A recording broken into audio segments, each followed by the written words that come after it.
These replaced my reference amps. And honestly, not by a little bit, but by quite a bit. These Burson Timekeeper Voyager Monoblock amplifiers gave me something I value more than almost anything in audio now. Silence, soul, refinement, and that pure Class A kind of audio magic. And they also get hot as hell. So today I want to talk about the reasons why these have become my favorite mono amps that I've ever had in here, regardless of price, name, or pedigree.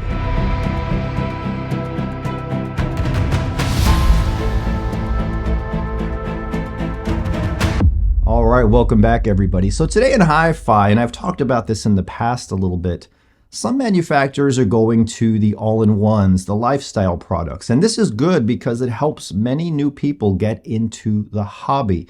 You know, every hobby, everything almost has a gateway kind of drug that pulls you into it. And the HiFi hobby is no different. So many companies are producing these more affordable all-in-ones. And once people get into it and hear it and like it, those who do like it can then scale up as their budget permits. But there are still companies out there making tried and true monoblock amplifiers that require either a preamp or a direct digital source. One monoblock amp powers one speaker, so you need two. But today I want to talk about the Burson Audio Timekeeper Voyager monoblock amplifiers. They are special for so many reasons. They impress the heck out of me.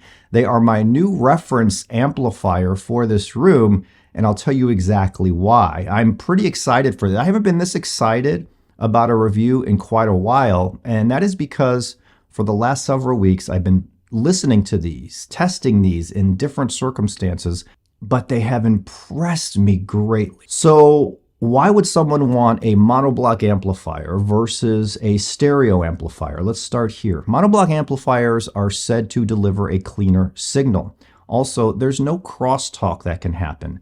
A decade ago, I remember hearing some amps that I could hear bleed through from channel to channel. So crosstalk is a thing, but I haven't heard that in a long time. Most stereo amps today are built extremely well, and you really don't get that crosstalk or interference. But just because they are separate, 1 amp per speaker, you're guaranteed not to get any interference from channel to channel. So each channel is separated, and many in this hobby believe monoblocks are the way to go. I didn't always feel like that. I've never really had a pair of mono amps in here in the past that blew me away so much that I said, oh, this sounds so much better than a stereo amp, until these came in. But these Burson amps here bring the convenience of a stereo amp, the convenience of a Class D design, yet they are Class A, 30 watts of Class A, 30 to 40 watts, and then they go into Class AB, 100 watts into 8 ohms, 200 watts into 4 ohms. These are Class AB, yet they're small and compact. They're lightweight at around 15 pounds apiece, and there's no big hulking heavy transformers in these amps to make buzzing noise if you have wonky electricity like I used to have in here. This is pretty awesome, but it goes even further. These are the most silent amps I've ever heard, and I mean that in 2 ways.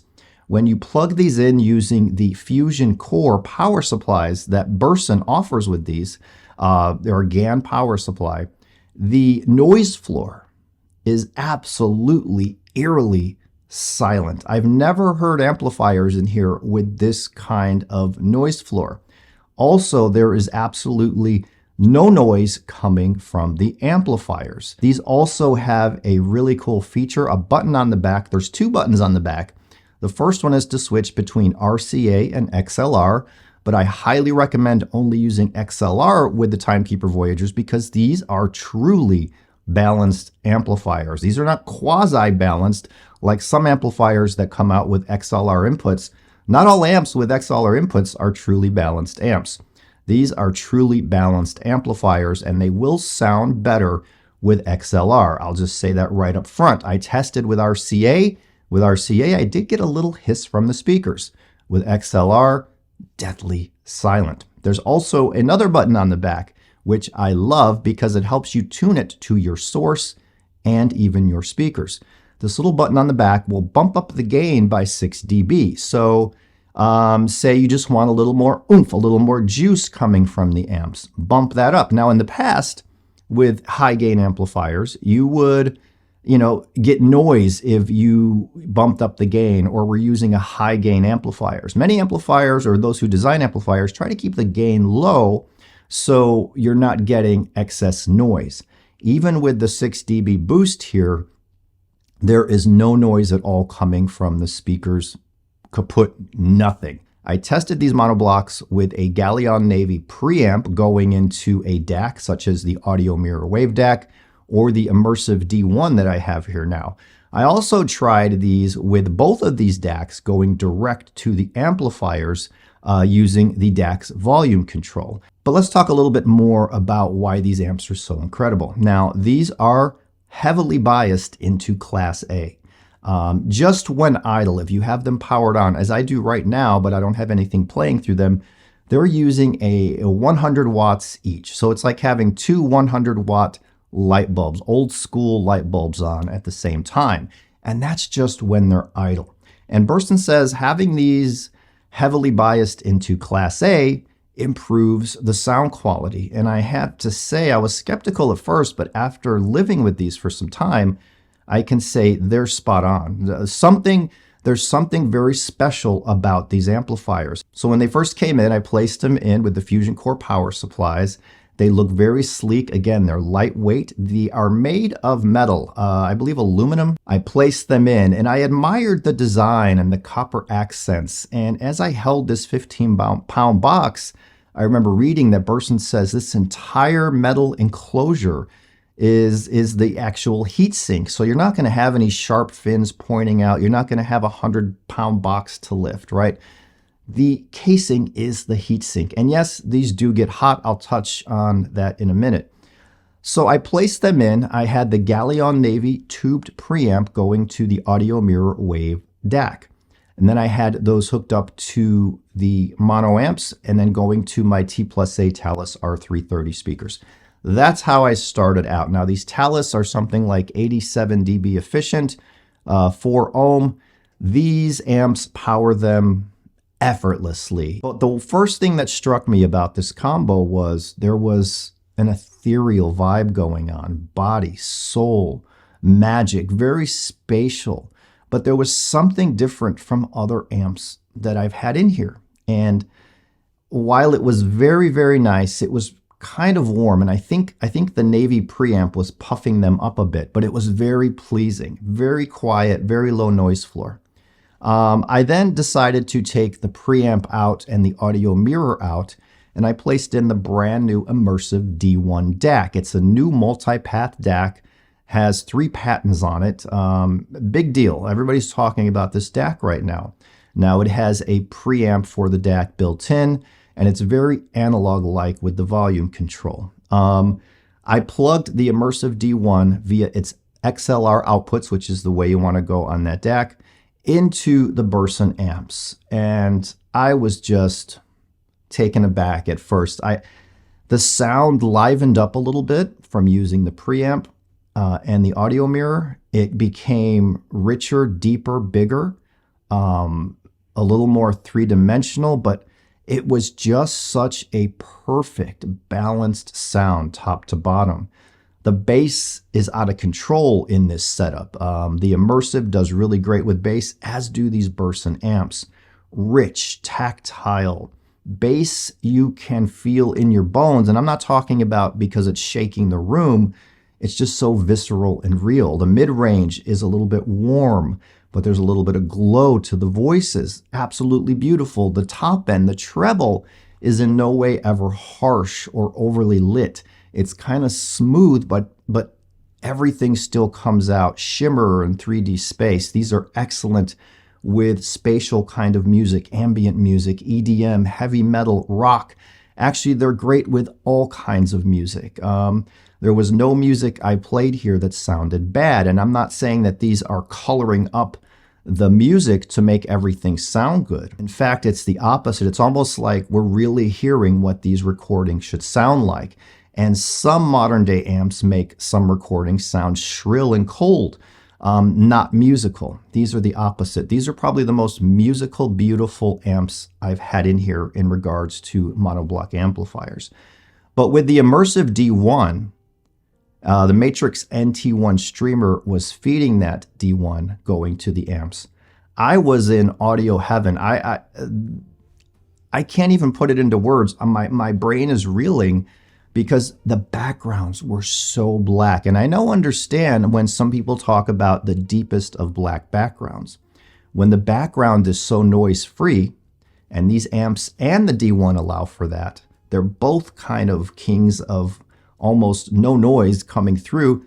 Burson says these amps with the Fusion Core are quieter than if you ran them with battery power. That's how awesome these Fusion Core power supplies are. They cost an extra grand when you buy them. I think it's called the Max package. They're $59.99 with those power supplies for the mono amp. This is a steal in the high-end realm. I was listening to the D1. I was listening with the Matrix NT1 and the mono amps going to the Talus. Unbelievable. Probably, it's up there. It's tied or maybe the best sound I've had in this room, period. And I've had some amazing good sound in this room. I then took out the D1 and I wanted to run the Audio Mirror Wave Tube DAC Direct. It has a volume control as well. It's not as refined as the D1, but you can use the remote with either of these DACs to go up and down in the volume. Now, the Audio Mirror sounded a lot like the D1. I should say the D1 sounds a lot like the Audio Mirror. The Audio Mirror is $22,000, the D1's $12,000. But with the Audio Mirror going into the Bursons, the sound kept the character of the Bursons, but it was a little more lit up in the treble, a little more rounded, and a little more 3D. But that's what the extra 10 grand will get you with the Audio Mirror. But there was something about the D1 with these Burson monoblocks. The synergy was just perfection. I then took out those DACs, and for fun, I put in the Emotiva differential DAC that's like $700-800, and it also has a volume control and a nice remote. I still was hearing the character of the Burson amps. Warmth, beautiful, tightly controlled, but big, juicy bass. A smoother treble, but still had extension. With the Emotiva in, the sound shrunk a little bit, became a little flatter, and I was hearing a little bit of that digital type of sound from streaming, whether I was streaming Tidal, Qobuz, or Spotify. But that's a budget DAC. It's a differential balanced DAC. Yes, that's awesome, but it is more of a budget DAC. It cannot compete with a $12,000 or $22,000 DAC. I have all three here right now and have compared all three. But either way, I was hearing the character of the amplifier shine through. Now, there's many reasons why I love these amps, and I have made them my new reference for this room. But let's talk a little bit about the sound differences between other amplifiers. We'll start with the AGD duets that I loved, right? It was like, I don't know if that was the video, Amplifier of the Gods, when I reviewed those. They are beautiful, small, compact. They look a little retro and vintage. They have the big red glowing light in the front. I absolutely love the design of the AGD duets. They are Class D amplification, so they are also quiet. They run cool, and again, they're very lightweight. Sound differences between the Class A output of the Burson, even the Class AB after you surpass that 30-40 watts, versus the Class D. The AGDs were a little more clinical, leaner, a little more detail-oriented, a little more audiophile-oriented. They were leaner in the mids, a little more treble extension, and tighter and a little bit leaner in the bass. Totally different sounds, but it's more of the Class D thing versus that big, juicy, beautiful Class A with sparkle. What about something like the Passlabs XA60.8 that I had here for a couple of years? These are beasts of an amplifier. They're legendary monoblocks, right? But they are very heavy. What are they, close to 100 pounds each? They're between 70 and 100 pounds each. They do have a big hulking transformer. They're more of an old school design, which many amplifiers today still are. And there were times I would get some transformer humming from those Passlabs due to my wonky electricity at the time. They put out a lot of heat, and the sound of Passlabs was warm, rich, deep. I love that Class A warmth because they also put out Class A sound. The past labs were maybe a little more sparkly and revealing up top and a little bit looser in the bass versus the Burson. Which do I prefer if I were buying today? The Burson. They're less expensive, they're much lighter, they're easier to move, and they are deathly silent. And again, I like the sound of the Burson. What about the Moderate KWA 99s that I loved and raved about when I reviewed them with the Moderate preamp? I love the Moderate amps. They are beautiful in looks, beautiful in sound. I love the vintage retro aesthetic with the amber lights in the front that glow. They are balanced from top to bottom as well.